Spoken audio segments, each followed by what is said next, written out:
Gosport on England's south coast. Here, overlooking Portsmouth Harbour, is Fort Blockhouse. It's the UK's oldest fortified position and still a working military base. The group gathering within its walls are all either ex-military or they're experienced cadet force instructors. OK, I'm going to start with discussing some of the things I do when I'm teaching about fire lighting and cooking. We've done this in schools and it's generally gone down quite well. Some of you might be doing the same sort of stuff, some of you might not. Hopefully we can share some tips and ideas. Bringing them together is their work for CVQO, an educational charity set up in 2001.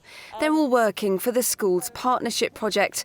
As qualified instructors, they go into schools where they motivate and mentor young people. Their military backgrounds make them ideal for the job. We look for a broad range of skills, someone that can inspire young people, someone that's had a broad background in life. I remember my school in the 70s, a lot of my teachers were ex-Second World War, and they had certain skills. Not only did they teach us an education, but we looked up to them as well, and they were positive role models, and that's what a lot of our instructors are for some young people that are lacking those role models now. The instructors are not only good role models, their military way of doing things really helps children who lack confidence or suffer from behavioural problems. Anything that you've been taught in an army career, especially with the ethos, the self-reliance, the commitment, courage, determination, all those things transfer across. And if you can tell kids my dad used to say, if you can put an old head on young shoulders, that's the way forward, and that's basically what we're trying to do. We're not teaching them about the military, we're teaching them about life. Passing on those life skills to children is often more effective through outdoor activities. So as part of their own training, the instructors have got together to exchange best practice and share what they know.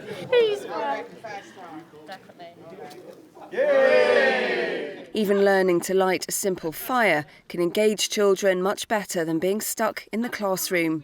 A lot of the children lack self-esteem and confidence, and we try and bring that out in them. We give them a lot of team-building tasks to get their confidence, get them speaking to each other, and we do stuff outside in the field to actually get them outside the classroom. We do have a bit of a mixture between classroom work, fun exercises outside, where they give them time to work as a team and generally gain confidence. It's not just about having fun. The children end up with a qualification, a BTEC Level 1 in teamwork, personal skills and citizenship. Former RAF fast jet navigator Jenny Shackley flew in tornadoes through 2 tours of Iraq, 3 tours of Afghanistan, and she supported the Libya campaign. If that's not enough to impress the children she teaches, nothing is. Can you talk us through a few of the things that you've been demonstrating today that you use with the kids to instruct them? Well, I've done a short demonstration today about one of the units we teach on the BTEC course, which is maintaining health and well-being in the field. And that covers everything from looking at the hazards in the outdoors to camping effectively, but shelter building and fire lighting and cooking. So I've used some methods that I learnt in the military and have used as in cadets as well to light a fire on a simple stove called a hexi stove, boil up some water to make a hot drink, and then showed how I'd make some pasta to get a simple hot meal. And I've had all of my students involved learning how to light fires without matches or a lighter using a flint and steel. And each of my students as well, when they actually get to light a fire using one of these, their faces light up, and they might never have been into the woods or camping before, but when you teach them and give them an opportunity to do this sort of stuff, their faces light up, they feel proud, they can see the results, they get a hot drink and some pasta out of it. And I think that gives them a lot of self-confidence, and we call it self-reliance a lot as well. If they know that they could fend for themselves if they wanted to go and be in the outdoors, then that's brilliant. We've given them the confidence and some skills to be able to go and do that. Also teaching that self-reliance is Tony Moore, a former Royal Marine who fought in the Falklands War. He inspires children with his knowledge of bushcraft. The children we tend to teach tend to be the ones with low self-esteem, low self-confidence, etc. So if they can achieve something as basic as lighting a fire, making a bit of cord, putting a roof over their head, that gives them a little boost, which can help them further on. And do you see a difference in them, do you? Oh yes, they sit there and they think, I've done, I didn't know you could do that. I think that's my favourite thing is getting a kid to see something go, wow. And then at the end of it, I always ask the question, have you learned one new thing today? And if they put their hands up, I'll just go, that's my job done for the day. Instructors can get professional qualifications as well as wide experience working across different schools. What they need in return is commitment to the job. And what do you get out of being an instructor? The realisation that they're not as stupid as they thought they were. I think that's the basic thing. A kid will turn up, and one of the first things we work on, as I say, is do you think you're worth anything?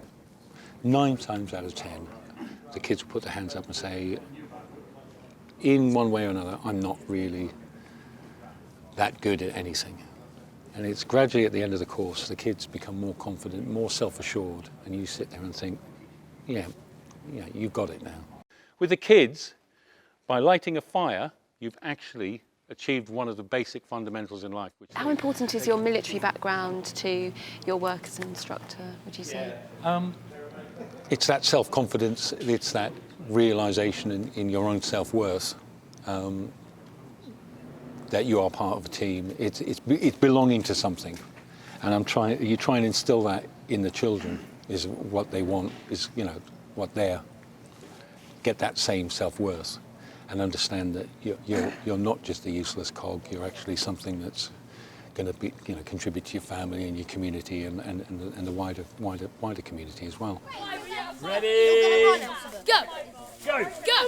Over in Wiltshire, the CVQO instructors have taken 2 schools on an activity day at a local adventure centre. These 12-year-olds have escaped the classroom for something more exciting.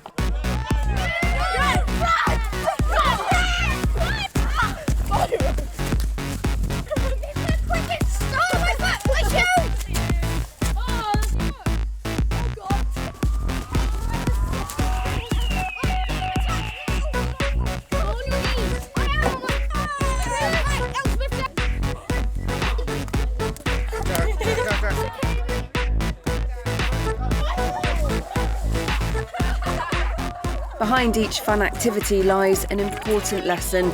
Racing over a series of obstacles while tied together with bungees teaches the children all about teamwork. Good, Josh, go! Good, Josh, go! They have to learn quite quickly how they need to communicate, because they can't just do things independently. They have to think about the person behind them. Excellent, excellent!